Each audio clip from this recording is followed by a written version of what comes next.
every moment, the highs, the lows, the twists and turns. We'll be with you for every step of this journey. In 2024, GB News is Britain's election channel. The Camilla Tominey Show, Sunday mornings from 9:30. What you've got to do is, it's a collective. You've got to look like a meteorologist. Nobody out there is necessarily going to be a meteorologist, but what I do on a daily basis is I look globally. I look at what we've got in terms of the track of weather that we've had in the UK. So if you go back a couple of years and we go back to the heat wave of July, August 2022, 40.3 degrees, there's a dot in the landscape, and before then there was other incidents going on. Now that was a huge dot because that was extreme temperatures, and then we, since then, last summer, although we didn't get that kind of record, we saw months with records, various months, May and June and September and October, all-time records. So another dot, and then you're looking again globally. What's going on globally? What's going on in China, in USA, in Africa, now in Australia, for example, records falling like 9 pins. So when these storms come along, you've got to say, okay, would they have happened anyway? The answer is probably yes, they probably would have done. But when you start getting where we're up to with Jocelyn is number 10, then that's not the record. The record is 11.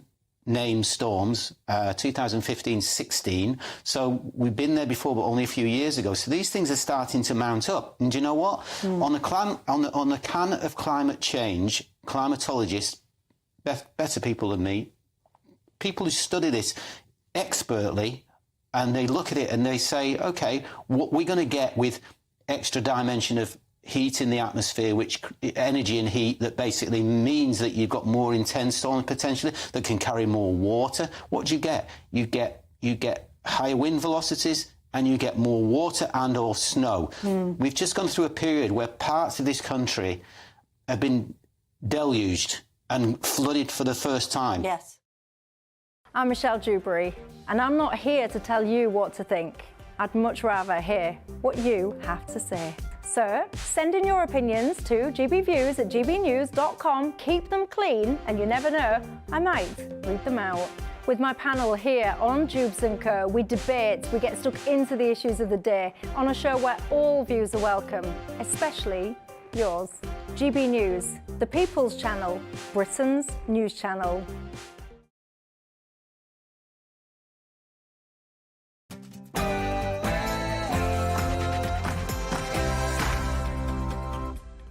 Good evening to you. It's 6 o'clock. I'm Michelle Dewberry. This is Dewbs & Co. Lots I want to talk to you about tonight. But before we do, let's cross live to Polly Middlehurst for tonight's 6 o'clock news.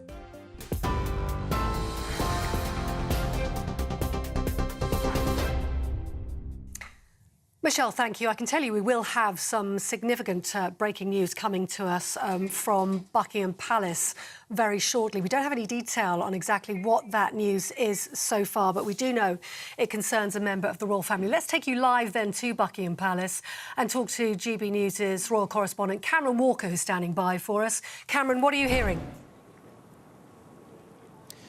Polly, I've just received a statement from Buckingham Palace. I'm going to read it out. It says, during the King's recent hospital procedure for benign prostate enlargement, a separate issue of concern was noted. Subsequent diagnostic tests have identified a form of cancer. His Majesty has today commenced a schedule of regular treatments, during which time he has been advised by doctors to postpone public-facing duties. Throughout this period, His Majesty will continue to undertake state business and official paperwork as usual. The King is grateful to his medical team for their swift intervention, which was made possible thanks to his recent hospital procedure. He remains wholly positive about his treatment and looks forward to returning to full public duty as soon as possible. His Majesty has chosen to share his diagnosis to prevent speculation and in the hope it may assist public understanding for all those around the world who are affected by cancer. So there we have it. Buckingham Palace has confirmed that His Majesty the King has been diagnosed with a form of cancer. If you remember earlier last month, on the 17th of January, Buckingham Palace announced that he had been diagnosed with an enlarged prostate, which at the time Buckingham Palace said was benign. The reason he decided to make his diagnosis public, very similar to this statement issued this evening, was to encourage other men or people to seek treatment and medical support if they are experiencing similar symptoms to His Majesty. Again, the palace have emphasised that the king can continue with duties behind the scenes, those carrying out duties via working through his red boxes, signing government papers and reading cabinet minutes, which suggests that his condition, although clearly very serious, is not stopping him from carrying out his constitutional duties. But as Buckingham Palace says, he is undergoing treatment for this cancer diagnosis, so any public-facing duties he will not be doing for the foreseeable future. The King has actually returned to London. The Royal Standard is flying above Buckingham Palace. He was treated for an enlarged prostate at the London Clinic, and the London Clinic alongside King Edward VII Hospital are two private hospitals here in central London which are frequently used by the royal family for medical issues. Buckingham Palace has also released an unpublished picture, I don't know if we can bring it to you, of the King. It was taken by Samir Hussein at the British ambassador's residence during the state visit to France back in September 2023, and it's understood that it has no greater significance than being a recent unseen portrait. They've just decided to release it because, of course, we haven't seen this photograph before, and it perhaps harks back to a happier time. The state visit to France was widely seen as an incredibly successful tour, and it showed King Charles as a really strong international British diplomat, exercising his powers of soft diplomacy. So although this cancer diagnosis will clearly come as a shock to members of the public, it appears the King is in very good spirits. He says that he is grateful to the medical team for their swift intervention. Of course, he was in hospital for a couple of weeks ago, and he has commenced with treatment for that diagnosis. No word on whether Her Majesty the Queen is with the King or whether she is going to be postponing public duties, but of course it's just adding to the now growing number of health scares and problems to do with the royal family. The Princess of Wales continues to recover from her abdominal surgery at home in Windsor. She's not expected to be seen until after Easter, and Prince William is, as far as we understand it, still expected to continue with his royal duties tomorrow after a period of helping his wife. So just to recap, Buckingham Palace has confirmed this evening that the King has been diagnosed with cancer. Cameron Walker, thanks very much indeed. Well, as that sinks in for us here in the UK and indeed for our viewers across the world, let me just reiterate for you that news that's just come to us in the last few minutes from Buckingham Palace officials. His Majesty the King, King Charles III, has been diagnosed with a form of cancer. That's the careful choice of words in this case, and he has begun a schedule of treatment. It also continues to say, during the King's recent hospital procedure for benign prostate enlargement, a separate issue of concern was noted. Subsequent diagnostic tests have identified, and I'll repeat this particular choice of words, a form of cancer. His Majesty has commenced a schedule of regular treatments, we understand, during which time he has been advised by doctors to postpone all his public-facing duties. But we are told His Majesty will continue with his state business and official paperwork as usual behind the scenes. King Charles has added he's very grateful to his medical team for their swift intervention, which was made possible thanks to his recent hospital procedure, and he remains wholly positive about his treatment and looks forward to returning to full public duty as soon as possible. It is important to stress that His Majesty the King has decided to be very open about this, and he's referred to that in this statement. He said he's chosen to share his diagnosis to prevent speculation in the hope it may assist public understanding for all those around the world who are affected by this cancer. So that news just into us in the last 5 minutes. The King has been diagnosed with cancer, according to Buckingham Palace. You're watching GB News.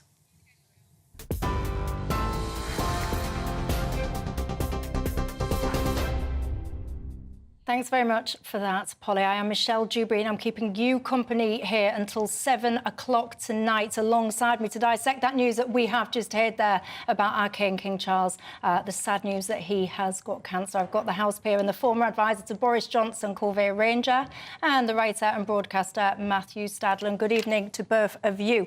Before we start our conversation here in the studio, though, let's cross live to our royal commentator, Cameron Walker, for an update. Good evening, Cameron. What can you tell us?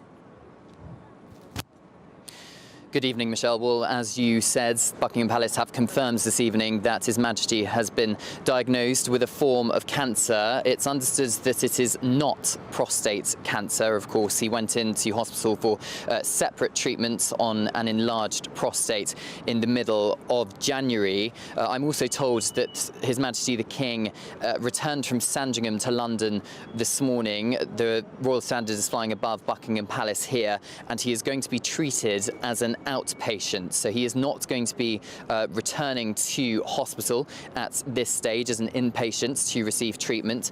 He clearly has a very experienced medical staff. Michael Dixon is the head of the medical household, and he clearly has seen that it is appropriate for His Majesty to receive treatment at home here in London rather than at hospital. Clearly, this is an incredibly serious announcement from Buckingham Palace, but of course with some hope as well. Of course, it was during that treatment for an enlarged prostate that doctors discovered this separate issue, which has been identified as a form of cancer. There's a series of scheduled regular treatment.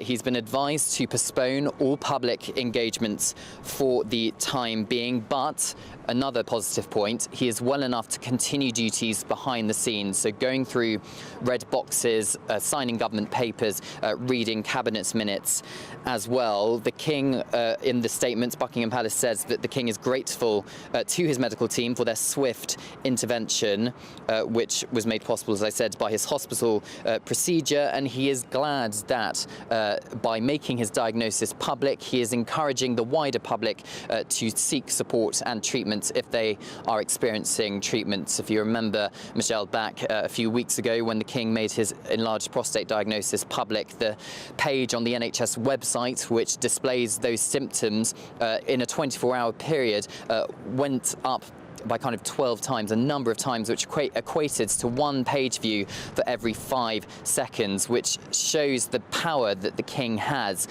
when it comes to influencing and shaping public opinion and mood. And the King, of course, wanted to share this diagnosis to encourage others to seek support if necessary. Update, Cameron Walker. Corvair, I'll pick up with you. I mean, you know, this is quite a shock, really.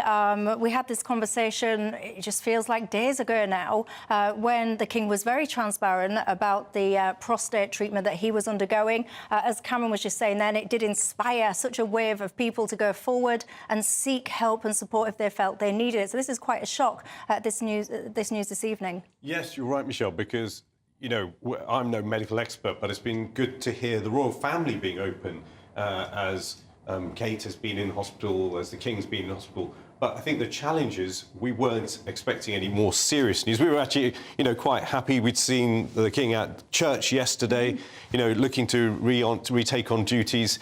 So a sense of relief. But this news, obviously, the nation will feel this is quite shocking. We await further news as to exactly the detail, but we'll all probably be hoping and some praying that it isn't too serious. Indeed. Joining me now is the royal commentator, Michael Cole. Good evening, Michael, to you. This is very sad and shocking news tonight, isn't it?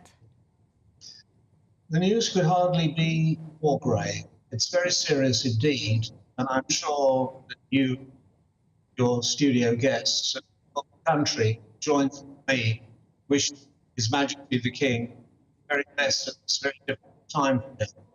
think he is to be commended for his candour at the moment, because it will be his decision to make this known to everyone.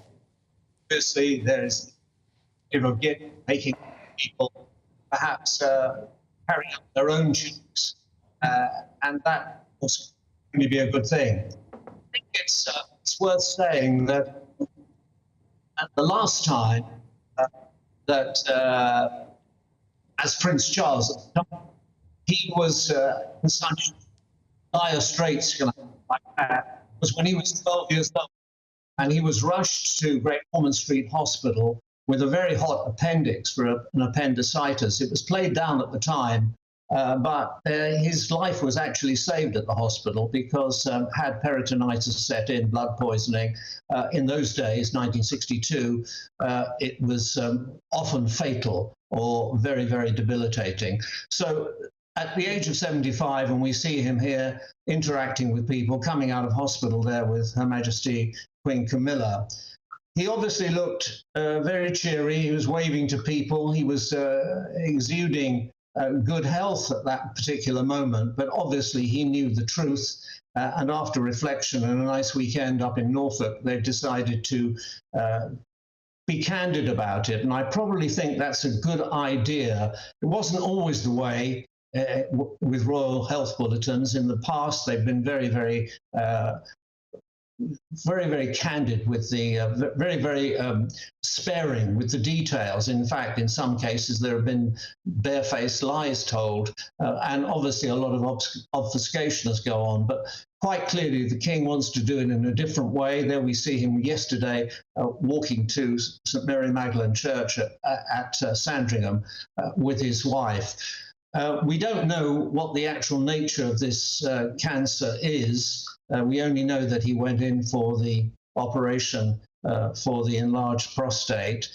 Perhaps they will tell us more, perhaps they won't. But as I said to you, our thoughts must be with him and with the whole family, because it's a very, very serious matter, and we can only hope that it's resolved in a very satisfactory way. And in the meantime, the affairs of state go on. He's there doing his red boxes, he's signing the Acts of Parliament, and he's doing all the other things that we would expect of a conscientious head of state. Walker, thank you for that update. Matthew Stadlen, Michael Cole, sorry, I do apologise. Matthew Stadlen, your thoughts? Yeah, I feel shocked by it, and it's very unwelcome news. And this is a man on a personal level who was next in line to the throne for many decades, and he was only crowned last summer. I mean, we all got the bunting out, we enjoyed that as a country, as a society. So just months on from that brilliant moment, to discover this very heavy news, and we don't know the exact nature of it, as you've been saying, is upsetting. I'm, like others, very impressed by his candour in sharing this information with us, the public, and I think every single household, every single family up and down this country will immediately be able to relate with what he's going through, because there isn't one among us who doesn't know someone who's been through cancer. Absolutely. Rishi Sunak, of course, our Prime Minister, he's tweeted out a few moments ago saying, wishing His Majesty a full and speedy recovery. I have no doubt he will be back to full strength in no time. And I know the whole country will be wishing him well, absolutely. Colville, one of the things that I found interesting that we've just been touching upon there is this newfound openness when it comes to matters of health. I think particularly when it comes to men's health, that's not always as open and as talked about and as focused as perhaps it should be. So King Charles, I mean, he really is doing a great service here, isn't he? Inspiring other people to get themselves checked, to consider perhaps things that might not have been feeling well in their own bodies and asking for help there. Now with this next step too. You're so right, Michelle. Look, he's taken on the monarchy and he's done it his way. Even at this stage in life, at 75, he has taken that approach to be more open, more transparent, a different style of monarchy. And we thought that may come with Prince William when he becomes king, but it's come early, you know, because King Charles has done it this way. Look, I feel a certain personal affinity because my recent peerage was bestowed upon me by this king. You know, I don't know him personally, but I feel that weight. I saw him at the state opening of Parliament in November. That was a very big moment for the country. His first King's speech, I felt the weight, and he has been waiting for this moment, as Matthew was saying, to be king, and he's really taken it on, relished it in his own way. So this news is shocking. I think we'll all feel it, but as we all say, we'll be really wishing him the best. Hopefully, this has been an early diagnosis. I think that's the thing that we're looking to hear as we may get further details. Yeah, absolutely, because, you know, we are so lucky, aren't we, now in this country when it comes to advancements, health advancements for conditions like cancer. Before I bring you back in, Matthew, let me cross live to our royal commentator, Richard Fitzwilliams. Good evening to you, Richard. Just reflecting on this very sad news this evening. Indeed, yes. I mean, this is serious and this is a shock. I think that the nation will pause for a moment when they hear this, because this was not something anyone expected. We understood that his prostate enlargement was benign, and it was, of course, it was during this investigation and operation that this has been discovered. He is now having treatment, and we must hope that very swiftly he will be back with his able to conduct royal engagements. But there's no question that it's something people, I think, will feel a great deal about. And also, I mean, most significantly, and this is the point that your other guests have made, we saw when he had the prostate operation, I mean, we saw the way he in a statement, but completely unprecedented, mentioned this and the details to help others. I mean, this is something that he's keen to continue doing, and he sees himself as a monarch. Obviously, every monarch has their own style, and he's very much the convener king, environmental, interreligious matters and the like. And this is an opportunity where he's thinking of others and also helping others, and I think it will. But of course, we must all wish him a very, very speedy recovery, because clearly the business of state will go on the one hand, but on the other hand, obviously there will be concern until we know more details. Indeed, that's Richard Fitzwilliams there, the royal commentator. Thank you for your time. Just in case you are joining us and you're wondering what's going on, you will have been familiar, of course, with the fact that our King Charles was hospitalised not that long ago now for enlarged prostate. We've had a statement tonight, probably 20 minutes ago now, from Buckingham Palace during the King's recent hospital procedure for a benign prostate enlargement. A separate issue of concern was noted. Subsequent diagnostic tests have identified a form of cancer. I do need to make clear we don't know what that form of cancer actually is. It says that the King has now commenced a schedule of regular treatments. He's going to now postpone public-facing duties, but he will continue to undertake state business and official paperwork as usual. He says very much that he wanted to share his diagnosis to prevent speculation and in the hope that it would assist public understanding for all those around the world who are affected by cancer. And of course, we've literally just had World Cancer Day, haven't we, Matthew? Well, we hear so much, don't we, about the importance of our monarchy modernising, moving with the times. And here is a fantastic example of our monarch showing great leadership and courage in his openness about a diagnosis that maybe a decade or so ago the monarch would not, the Queen might not have been so open about. I mean, it's important to emphasise that when any of us experience either a cancer diagnosis ourselves or one in someone that we love, it is shocking. There is no other word for it. I had a very low-grade skin cancer on my, relatively low-grade skin cancer on my face, and when you first get told that word by a doctor, whether you're the king or just like us, members of the public, it is shocking. So I think for him to be able to relate to us, and we are technically his subjects on this, will, I think, boost our affection for him. Do you? And speaking of our affection for him, I was just looking earlier on a second ago, 18 million viewers in the UK watched the King's coronation, and that audience peaked at 20.4 million people. So there is a huge interest in our King and, of course, more broadly, our royal family. That coronation, as I said, over 20 million people watching this. And I do just find this kind of openness, you know, very... well, it's very unique in terms of historically, as we've just been touching upon there, but also the NHS England, so after they spoke about the enlarged prostate situation, NHS England reported 1,000% uptake there in people accessing information about prostate issues, which can only be a wonderful thing. I think you're absolutely right, Michelle. What we're saying in modern parlance is he's the ultimate influencer. He has that power and he's using it in a modern way, and that's just fantastic. And that's what he's demonstrated as king. But he also demonstrated that in his role as prince. He took on the charge for topics he cared about. He talked about various things, sustainability, the environment, you know, organic foods. He's been a huge passionate about that, architecture, many other topics before they became fashionable or in vogue to talk about. So he's not been afraid to change and be different. And I think, you know, that's what he's done as he's become king. But this isn't just a British story. We will, as a nation, obviously be shocked by this news, but I'm sure globally this news will be making headlines because there is respect around the world for King Charles and for the British monarchy, and I'm sure they'll be hearing about this and be as shocked.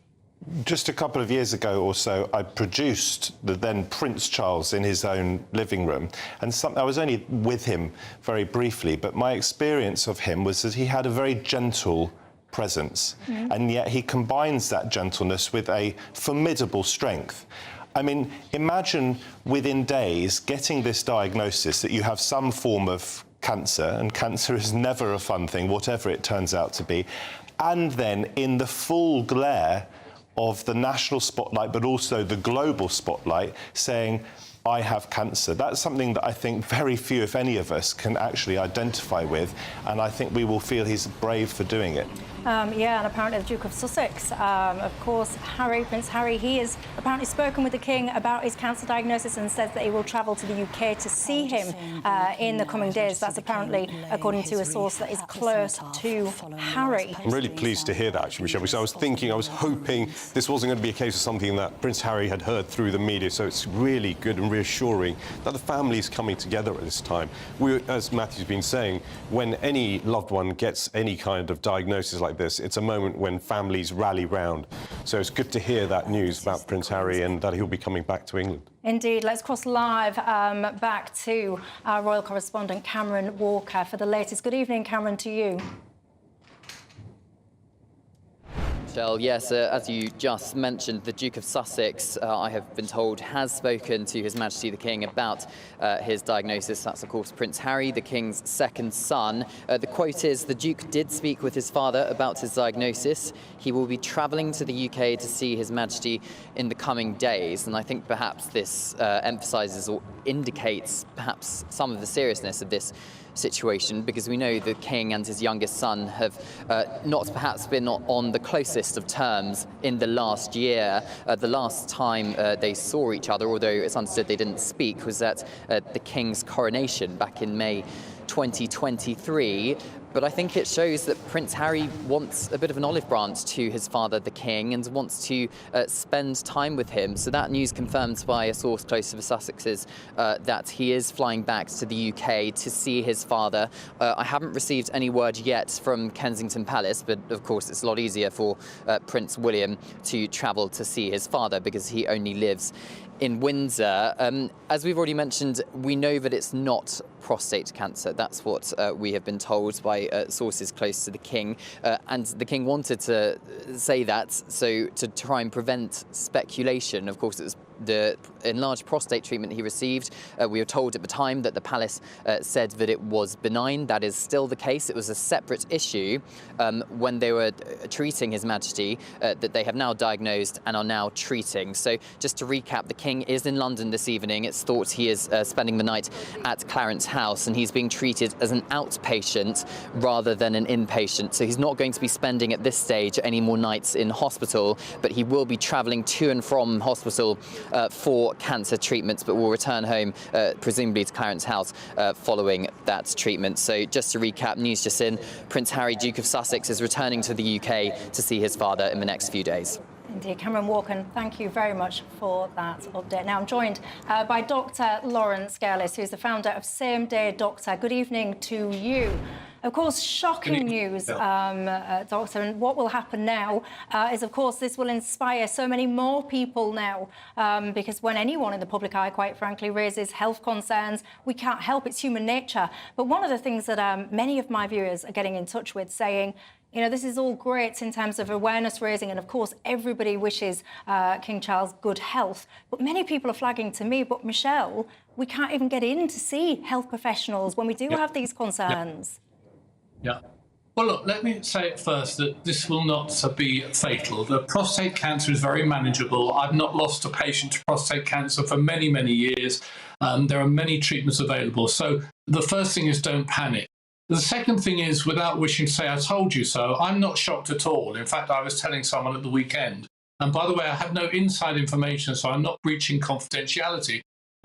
I never believed the story that you have surgery for benign prostate disease, because that's something from the past.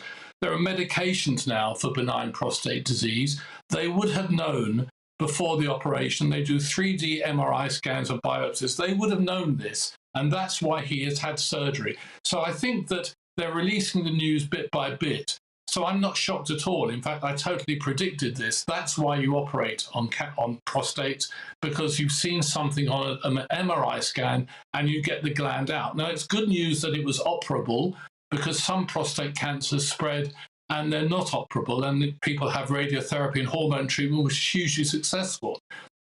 The question now is that what further treatment will he have, and that may well be a combination of radiotherapy and or hormone treatment, just to make absolutely sure. And I think we've had to be told, because I think we'll be aware of the ongoing treatment that he'll be receiving. So it's good news for him that this has been caught, and he will be treated, and he will go on for another 25 years like his mother did. And it's totally manageable. But as I say, I'm not at all shocked, and I totally predicted this. Clear to everyone that apparently, according to the palace, this is not prostate cancer. That is what we know from the statement. But for now, Dr. Lawrence Gerlis, thank you very much for your time. I mean, we can pick up on any of this aspect that you want. The Prince Harry update, I find that quite interesting, because, of course, we're all familiar by now with that family rift that's gone on for quite some time. It seems to be getting worse as the days and months go on, as opposed to better. But when anyone finds out that a loved one has cancer, whatever form of cancer that takes, whatever the severity, as you say, there's something about that word. It stops you in your tracks, Matthew, doesn't it? And it cannot help, surely, but reconnect a family if there is a division. That would be the great hope. And although our monarchy live in palaces and in very grand circumstances, and we all witnessed the fantastic pomp and ceremony last summer, which I think we do very well as Brits, one of the powerful elements of having a monarchy is that we see ourselves, to some extent, despite all that pomp and ceremony, we see ourselves reflected in them and them reflected in us. So when I hear that Prince Harry is coming back to see his father, it makes me think of my own father, who was diagnosed with cancer, in his case terminal cancer, a couple of years ago, and the effect that that had on me and on my family and friends. So the fact that the King, and we hope it is not that serious, of course we do, we've got no suggestion at this stage that it is, but the fact that the King is able to, as it were, confide in us, the public, about something as personal as his own cancer diagnosis, I think actually brings us closer to the monarchy and also helps us to reflect on our own lives. Yeah, indeed it is 6:30. I will just take a second in case anyone's just tuning in, just to bring you up to speed with that breaking news that we found out at 6 o'clock this evening, that our king has been diagnosed with a form of cancer. The palace has confirmed the disease is not prostate cancer, but it was discovered whilst the king was being treated in hospital for an enlarged prostate. He is going to carry on working behind the scenes on state business and official papers. He is back in London now and will commence treatment as an outpatient.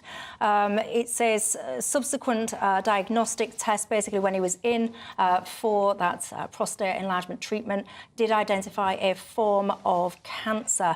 Throughout this period, His Majesty will continue to undertake state business and official paperwork as usual. Now, Keir Starmer as well, he has tweeted out, of course, the leader of the Labour Party, saying he wishes the King all the very best for his recovery. We look forward to seeing him back to swift, full health. And I think that sentiment will be, of course, echoed certainly by everyone here at GB News, of course, by you guys at home. Corvair, I do want to just explore this point a little bit more, because it's wonderful that the King and anyone high profile, quite frankly, is open with health conditions. It absolutely inspires people. But if people cannot get access to doctors or to diagnostic tests in a timely manner, then, you know, how is that kind of helpful in some way? Because let's just say when you find out from somebody, I've got a problem with an enlarged prostate or whatever, get your PSA levels checked, and then you've planted that seed and people then worry, which is great if you can plant a seed and then get immediate help. But when you can't, and let's face it, the NHS is in a bit of a situation right now, to put it mildly. Yes, look, Michelle, there's so many ramifications about this. But I think first things first, obviously, there's also fear. You know, the word cancer, as Matthew was saying, it strikes fear into the hearts of people. If you don't want to hear the word, if it's said to you, you don't want to repeat it and you don't want to talk about it. So I think we've got to acknowledge, and I think we are, what the King's doing here and the movement that will cause amongst people, especially amongst men. Let's be honest, you know, men aren't the greatest at dealing with medical conditions or mentioning them or discussing them and being open about them. But you're right also, there is pressure on the NHS. But it is much better to have early diagnosis, have the test, than it is to having to treat in intense cases a lot more numbers, which would put more burden and pressure on the NHS. So, you know, prevention, early diagnosis is much better than a later one. We do have a challenge in the NHS. I know the government is looking at how we get the workforce right, how we get the right investment in, you know, the new hospitals that are being built. It is a long-term challenge, the NHS, for all political parties, for the country. How do we get the right model for it to work? But let's hope this, in the news that we received today, we hope that the King's diagnosis is early, it's something that he can recover from, and yes, it will also save maybe hundreds, if not thousands, of other lives of men who will come forward, either get checked or get an early diagnosis as well. Yeah, so just to reiterate as well, the palace then has declined to confirm what type of cancer King Charles does have. Let's cross live back to Buckingham Palace for our royal correspondent, Cameron Walker. Good evening, Cameron. Good evening, Michelle. Yes, in the last few minutes, as we've been discussing, the Duke of Sussex is coming across to the UK to see his father, having spoken to him about his diagnosis. It's understood that the Prince of Wales, Prince William, remains in regular contact with his father, the King. I've also received a statement from a palace spokesperson as to why the King decided to make his condition public. It says that the King has elected to make his diagnosis public once the schedule of the treatment had begun, noting that as Prince of Wales, he was patron of a number of cancer-related charities, and in this capacity, His Majesty has often spoken publicly in support of cancer patients, their loved ones, and the wonderful health professionals who help care for them. Now, I've also received some information regarding Her Majesty the Queen and her role in all of this. It's understood that the Queen is preparing to support her husband, the King, but she is going to continue with a full programme of public duties. So that is different to Prince William, who chose to step back from public duties when the Princess of Wales went into hospital for her abdominal surgery. Prince William's only going back to public duties tomorrow, but it is understood that the Queen, although she is preparing to play a very important role throughout the King's treatment, she will be maintaining a full programme of public duties. Last week she was seen in public every single day last week, and presumably she knew that His Majesty the King would be starting treatments today as an outpatient. I must stress the King is going to be an outpatient, so he's not going to be spending at this stage any further nights in hospital. He will be staying in London at Clarence House and will travel to and from hospital for outpatient treatment. I suspect due to security concerns and the fact that the King is head of state, he is unlikely to be treated in an NHS hospital. It's perhaps understood that His Majesty will be receiving treatment at a public hospital, but that is pretty much for practical reasons rather than anything else. The Duke of Sussex, as I said, is flying across to the UK to spend time with his father, but this clearly is going to come as a bit of a shock to the public. So just to recap, if you're just tuning in to us here on GB News, the King has been diagnosed with a form of cancer. This is not prostate cancer. If you remember, a few weeks ago he was diagnosed with an enlarged prostate, which was benign, but when doctors were treating him for that condition, they found something else that was wrong with him, and that has been made public tonight by Buckingham Palace communications team, that it is a form of cancer. And as one of your commentators was saying earlier, Michelle, this is just another blow perhaps to the royal family in terms of medical health scares. He's been king not very long in the grand scheme of things. He was the longest serving heir apparent. He was crowned in May. He was just getting on with all his public duties and really getting into the swing of things as head of state, and now he's having to step back from public duties to focus on his personal health. I'm getting the sense that Buckingham Palace really wants to strike a balance here between the King being a private individual and clearly having a right to private medical information, and we're not going to speculate as to the kind of cancer that he has, other than to say it's not prostate cancer, because that's what Buckingham Palace has told us, but also being mindful of the fact that he is head of state, and therefore there is a public interest in us knowing about the health of the monarch. And it reminds me really of back to September and the summer of 2022, in the run-up to Queen Elizabeth II's passing away, and the palace were pretty silent, and this is changed really with the new reign of King Charles III. We are being given a lot more information about medical details to do with His Majesty the King, and we're told that the King wants to make his diagnosis public because he wants to encourage others to seek support if they're experiencing symptoms, and perhaps sympathise with other families around the world going through the same thing as him. Indeed. Cameron Walker, thank you very much for that update. Now, joining me live now is King Charles's former butler, Grant Howard. Good evening to you. Grant, your reaction to this very sad news? Good evening. Like everybody else, I'm equally as much in shock because you just don't expect it. And also, it's not that long since we lost his mother, the late Queen Elizabeth II. And as I've said, both his parents had long lives and relatively healthy ones. So this has come as I think, a huge shock to everybody, really.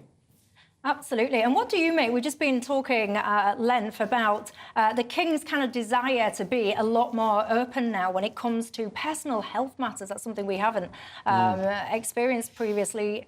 Is this a good thing in your mind? I think it is a good thing. I think it's important that the royal family show that they are in touch with people. I mean, historically, when we got medical updates, it was things like the late Queen Mother having a fish bone stuck in her throat, or, the late Queen maybe having a day visit to hospital or something, where very little details would be given, where the King has very much kept everybody updated on recent things that have been happening with his health. So maybe this is a sign of things to come. And I think the way I remember him, he's somebody that likes to be very kind of upfront, very open. I don't think he's a fan of kind of keeping things, if you like, secrets or things quiet. I think he feels that people should be aware of these kind of things. So I think it shows you the kind of king that he is. He's somebody that wants to share his health concerns, what he's going through with his people, with the public. Yeah, see, that was interesting, because that was going to be my next question, actually, because you do know him personally and, of course, very well. And I was going to ask you, this openness, do you think it does come directly from the king or from his advisors? But what you're just saying there, you feel that it is very passionately from King Charles himself.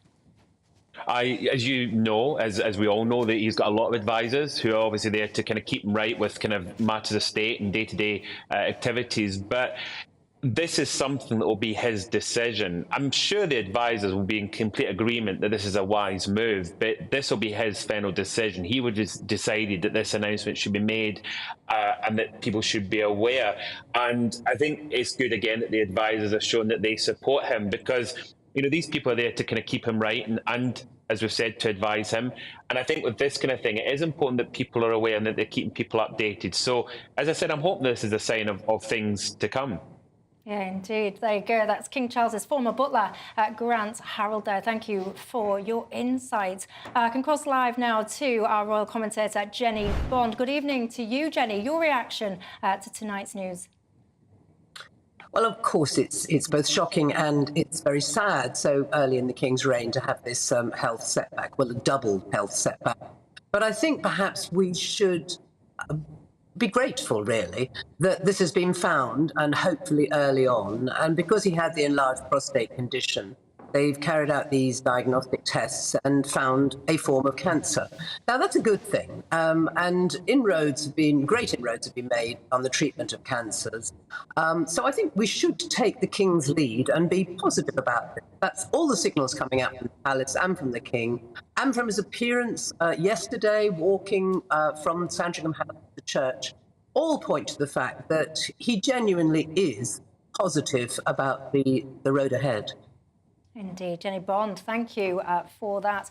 I've got to say, I do have, in my inbox, I do have lots and lots of viewers getting in touch. That point that we just touched upon there, Matthew, in terms of, you know, it's all well and good raising awareness for people to look at their ailments and look at their body and know their body, actually, and have the confidence to be able to say there's something not right with me and to follow that instinct and to get the help, particularly when it's not forthcoming. You've got to sometimes push and push and push. And I've just got lots of stories from people saying that just has not been their experience. I've had some really, and I'm a sort of big fan in principle of the NHS and of it being free at the point of delivery, but I have to say I've had some very negative experiences of it with people very close to me in recent years. We know that there is a massive waiting list, and that's causing great distress, both physically and psychologically, on those stuck on it in a terrible rut in vast numbers. So if this helps to shine a further spotlight on that and the fact that some people can get healthcare more quickly than others through private means, then I think that is a positive thing. But I would, just at this early stage, focus on the fact that the King is unwell, that he's been brave in sharing his diagnosis. Something that Jenny Bond said there I thought was interesting and very apposite, and that is that sometimes when you go in for one ailment, it can actually be a blessing, because something more serious can then be revealed, can be diagnosed, isn't allowed to develop, and can be cured. And on the positivity bit of it as well, and it's very difficult and invidious to speculate, but I personally hope that because the Queen is going to be continuing fully her public duties, and the King has been explicit in saying that he wants to return to his full public role, that there is some hope there that this isn't perhaps as serious as some forms of cancer. But who knows? We haven't been told. Indeed.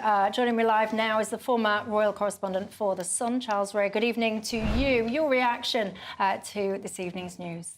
Well, a bit like everyone else, just a shock announcement, particularly as we've seen the King over the last few days, particularly yesterday. He was out and about at Sandringham with the Queen, going to church, and he was waving at the crowds, big smile on his face. So it is a bit of a shock, but like Jenny Bond, I think the news, we should look at it in a positive way. The cancer, wherever it is, has been caught early. And any doctor, any cancer surgeon will tell you that the earlier you catch something, the greater chance of it being not cured, but everything going okay. And the fact that he is determined to come back to some form of public duties is also good news. And I've just heard that Prince Harry is due to fly in as well to be beside, or to see his father and support him in this battle. Indeed. Charles Ray, thank you for your thoughts. One of my viewers, Michael, says, Michelle, I've lost 2 family members to cancer and I've got 2 friends currently with it. God bless the King. He says, I really hope it all goes well. And I've got to say that sentiment is absolutely echoed by pretty much every single person that's getting in touch for me. Joan says, we all feel really sorry for King Charles and we wish him the very best. Clive, we have a wonderful King, Michelle, and we must hope and pray that he gets through this and reigns for many, many more years. Keir says he deserves to be king for a lot longer. God save the King. That is coming through thick and fast as a sentiment through my viewers. Literally, that is so many of you getting in touch and echoing the sentiment that many of my guests have shared so far this evening as well, which is indeed sending well wishes to the King, etc. Now, let's cross live back to Cameron Walker. He is live outside of Buckingham Palace for us. Cameron, good evening to you. Good evening, Michelle. We've been told, of course, that the King is going to be an outpatient in hospital, so he'll be travelling to and from Clarence House to receive that treatment. But we've received some further details about other members of the royal family and how that's going to impact them. So as I said a little bit earlier on in the programme, Her Majesty the Queen will be continuing with a full programme of engagements, but of course she'll be very close to His Majesty and will be supporting him throughout his treatment for cancer, a form of cancer that we know is not prostate cancer. Prince William, I'm told, is also possibly going to be taking on some of King Charles's duties or representing the King on behalf of the King, but certainly not all. The King is still expected to have his weekly audience with the Prime Minister, but if on doctors' advice it's advised that they should not meet in person, other arrangements, it's understood, will be arranged. And similar with Privy Council meetings, the King is still expected to attend Privy Council meetings. He's also expected to work through those famous red boxes, his constitutional duties, signing government papers, reading cabinet minutes.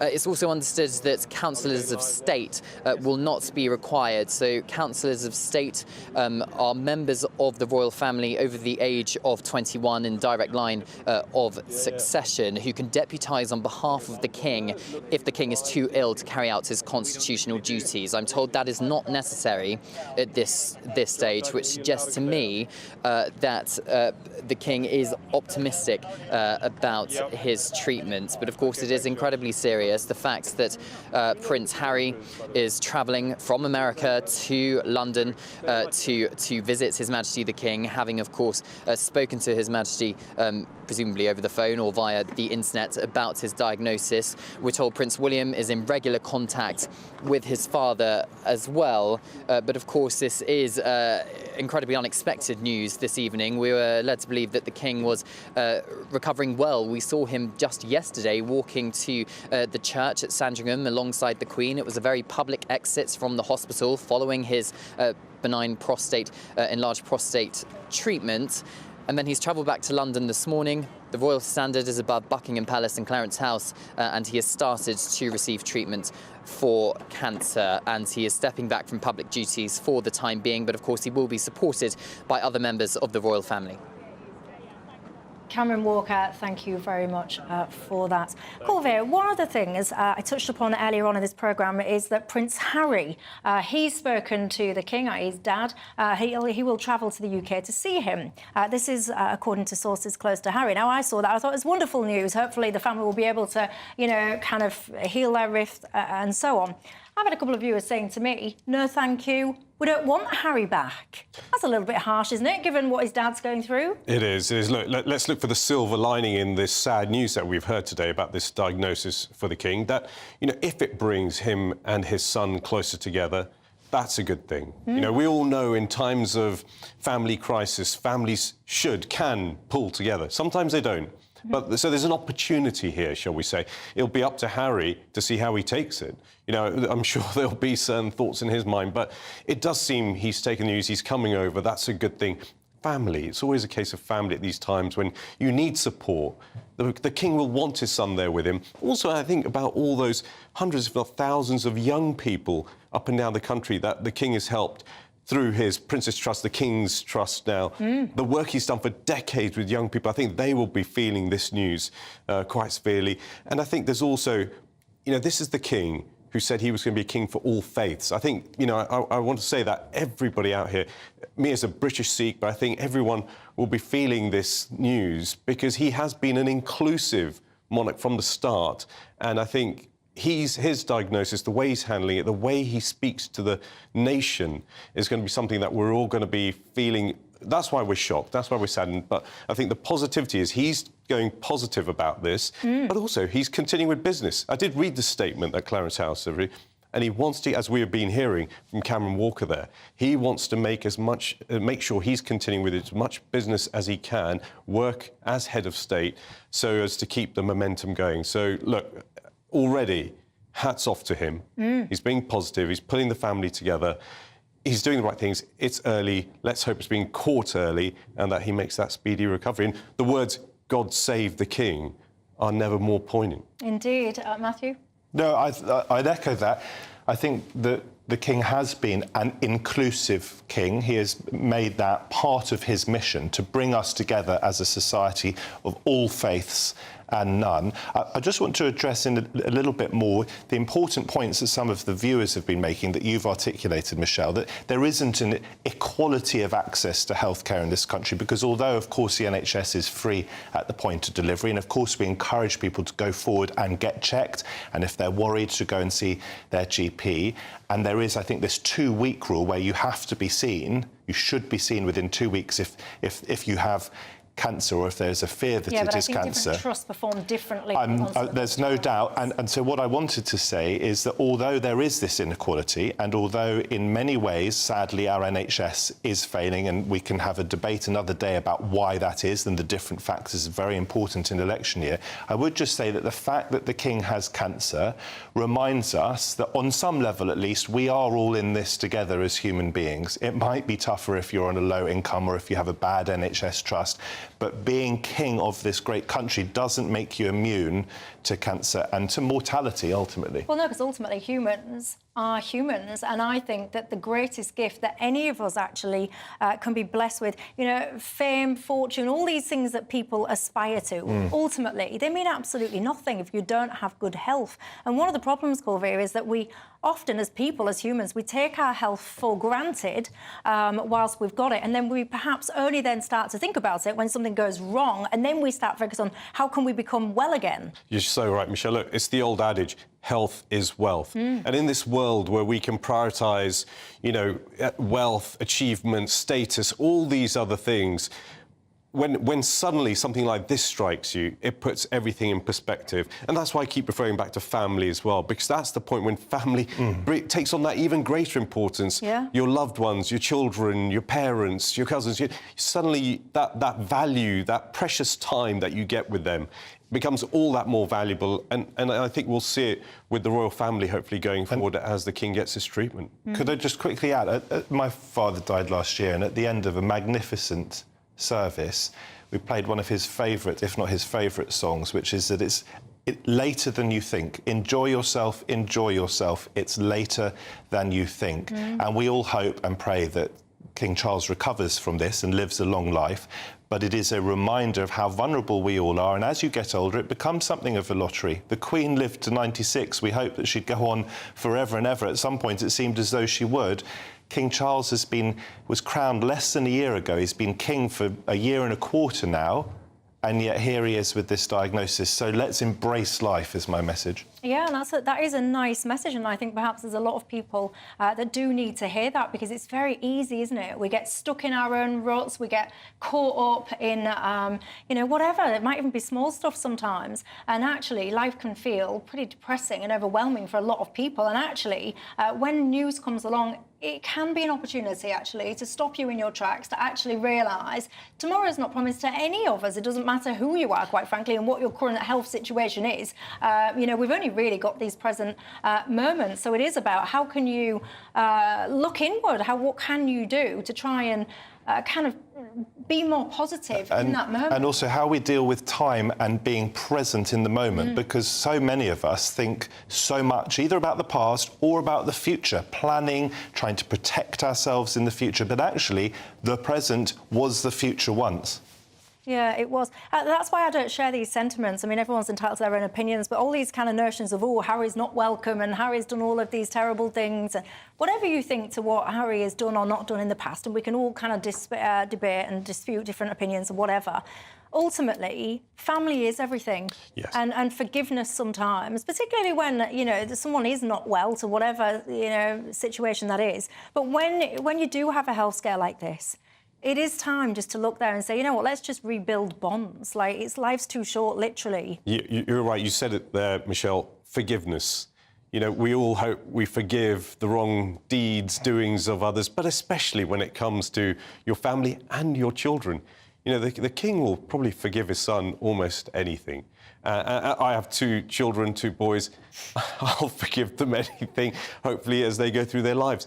And especially if you become unwell. You know, when your mortality gets into sharp focus, it would be very hard to begrudge your children, you know, the wrongdoings, perceived slights, whatever it may be. Yeah. And I know we've had a big conversation over the last few years about Harry and his wife and Meghan and what's been going on and them going off to the States.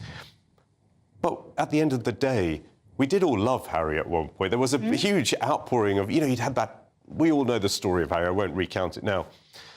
But at this point, as I say, if it brings the family together, if it heals those wounds, if there's a silver lining in this diagnosis, it could be that it brings the king and his son across the pond. And perhaps even the 2 brothers. I mean, I don't know if I'm really stretching things a little bit, but even the 2 brothers, because siblings, sibling relationships, they are so important and they are just crucial. And I speak as someone that lost my sibling very unexpectedly, and you never get over it. You just never get over that. And there'll be people writing in, and I can almost hear you right now saying that some of the things that have gone on is unforgivable, but life is just short. I have 2 brothers. I love them dearly. I'm the eldest brother. I haven't always got it right. Sometimes we don't get on, but they are great gifts, fraternal and sororal relationships. They're like your allies. If you treat those relationships well, if you nourish them, nurture them, they can be your allies for life. You know, when your father is ill with cancer, who understands best how you're feeling? Actually, it's your siblings. And I just say this because I said earlier about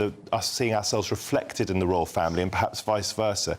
If there is a need for reconciliation, and if there can be a reconciliation, what a great example that sets the rest of us. Yeah, indeed. Russell has been in touch to say, Michelle, you're talking absolute beeps when it comes to this. What Harry has done is unforgivable. As I said, very strong opinions and very different perspectives on some of that. If you are just tuning in, of course, we started this programme with the news that our King Charles, has been diagnosed with cancer. Now, immediately after me is Nigel Farage. Nigel, good evening to you. Yeah, well, obviously it's very, very sad news, tough news. The King's going to be facing a tough time. Our thoughts are very much with him and the extended royal family at this moment in time.